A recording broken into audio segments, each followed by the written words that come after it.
Muy buenos días, chicos. Nuevamente vamos a trabajar el área de filosofía. El tema va a ser la noción de la filosofía. Quien les habla es el profesor Flavio Rivera Maita. Para empezar, ¿qué es la filosofía o la noción de la filosofía? La filosofía es una concepción racional del mundo que permite plantear y analizar y explicar problemas acerca de las leyes más generales del desarrollo de la naturaleza, la sociedad y el pensamiento.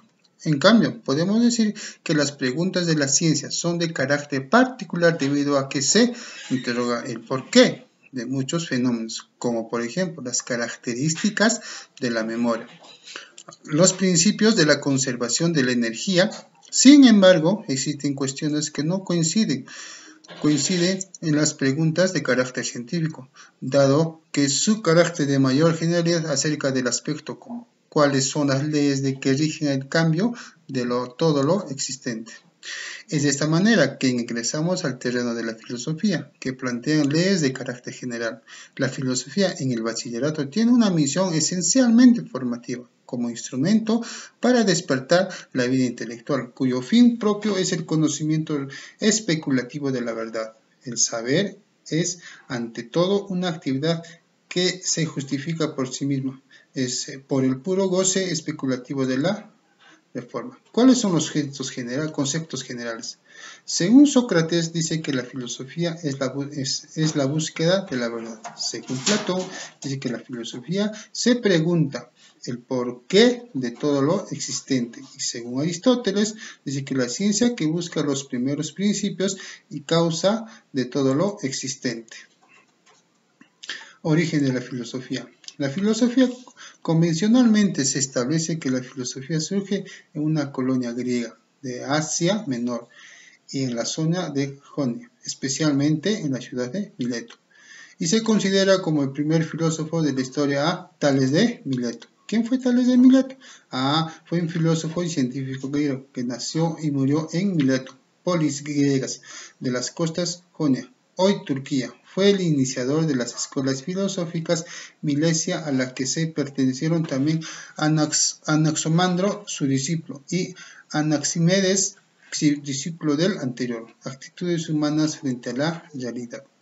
La actitud humana es aquella disposición aprendidas que se forman en base a las experiencias individuales de cada sujeto, que se expresa en distintas formas de reaccionar ante las circunstancias. Esta se da de la siguiente manera.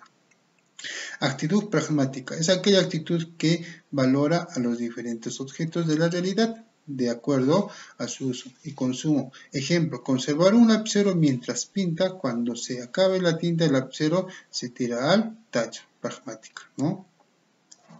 Actitud estética es aquella que considera que el hombre reacciona de manera favorable o desfavorable ante la belleza o a la fealdad de las cosas. Ejemplo, disfrutar contemplando las ruinas del Sacsayhuamán.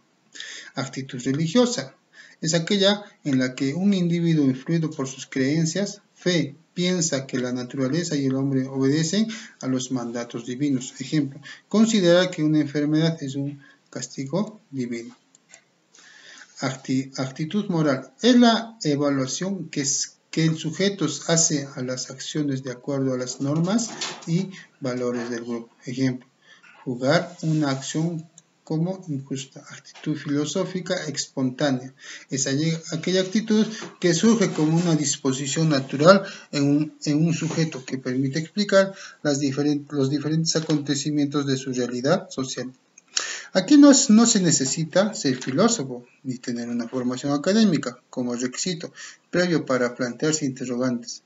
Puede darse ante situaciones límites que no podemos alterar ni modificar. Ejemplo, la muerte, el azar, etc. Actitud filosófica académica es aquella que se forma como resultado de una formación teórica. Es reflexiva, metódica, sistemática y pretende explicar los problemas más generales de la realidad. Un ejemplo, ¿cuál es el principio de todo lo existente? Actitud científica es aquella actitud metódica y sistemática dirigida a estudiar un aspecto de la realidad. Un ejemplo, ¿cuáles son las causas que determinan la desaparición de la capa de ozono de la Tierra? Las disciplinas filosóficas Se dice que abarca todo lo que es la ontología, que es una disciplina filosófica que estudia o señala la teoría del ser, tomando al ser como todo lo existente.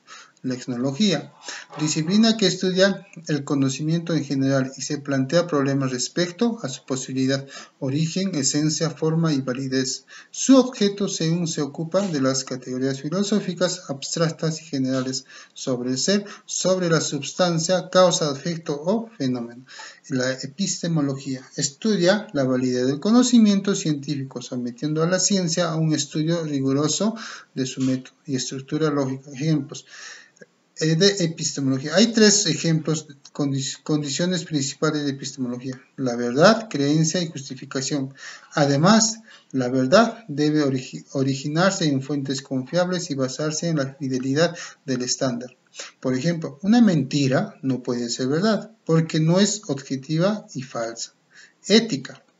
Disciplina que estudia la naturaleza y fundamento de la moral. Algunos ejemplos de ética y moral son decir la verdad, no hacer trampas, ser generoso y leal, mostrar solidaridad con personas desfavorecidas, devolver dinero perdido, evitar hacer mal a alguien, no quedarse con bienes ajenos, entre otros.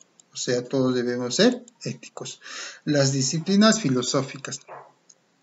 La axiología, disciplina que estudia la esencia, la forma, tipos y fundamentos de los valores. La estética, es la rama que estudia la esencia de lo bello y la percepción de la belleza del arte, es decir, el gusto como campo de estudio diferenciado. Esto es como disciplina. La estética surgió en el siglo XVIII en el contexto del iluminismo o la ilustración. La antropología filosófica, del idioma griego antropos, hombre, y logos, razón o discurso. Investiga la esencia y origen del ser humano, así como el sentido de su existencia.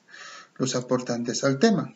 Tales de Mileto. ¿Quién fue? Fue un filósofo científico griego, nació y murió en Mileto, polis griegas de las costas de Jonia, hoy Turquía. Fue el iniciador de la escuela filosófica milesia, a la que pertenecieron también Anaximandro, su discípulo, Anaximedes, discípulo anterior.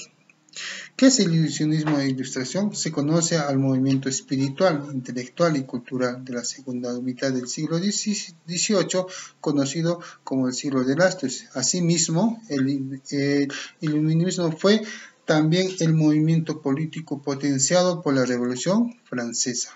Muy bien, chicos, muchas gracias por vuestra atención. Será hasta la próxima. Gracias.